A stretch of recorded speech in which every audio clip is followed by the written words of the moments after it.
సచివాలయంతో పాటు కాంట్రాక్టర్ల కమిషన్ వివాదం ఇప్పుడు అసెంబ్లీని కూడా కుదిపేయనుంది. ఆర్థిక మంత్రి భట్టి ఛాంబర్ను పెండింగ్ బిల్లుల కోసం కాంట్రాక్టర్లు ముట్టడించిన విషయాన్ని అసెంబ్లీ బడ్జెట్ సమావేశాల్లో లేవనెత్తేందుకు కారు పార్టీ, కమలం పార్టీలు సిద్ధమయ్యాయి.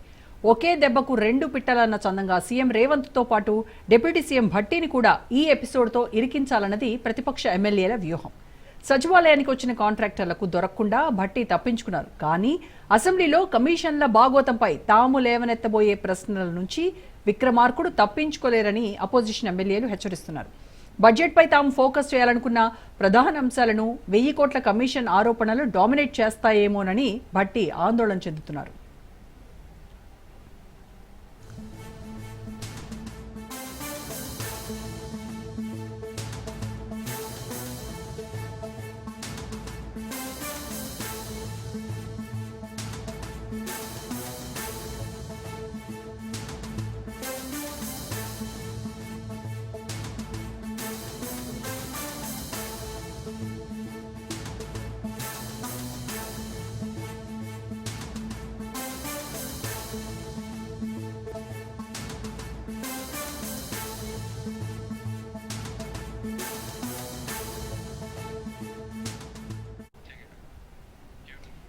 ఇప్పటి వరకు కాంట్రాక్టర్ల నుంచి తీసుకున్న కమిషన్లపై విమర్శలు చేస్తున్న బీజేపీ నేతలు తాజాగా కాంగ్రెస్ ప్రభుత్వంలో పెండింగ్ బిల్లుల్ని క్లియర్ చేసుకున్న కాంట్రాక్టర్ల లిస్టును త్వరలో బయటపెట్టాలనుకుంటోంది.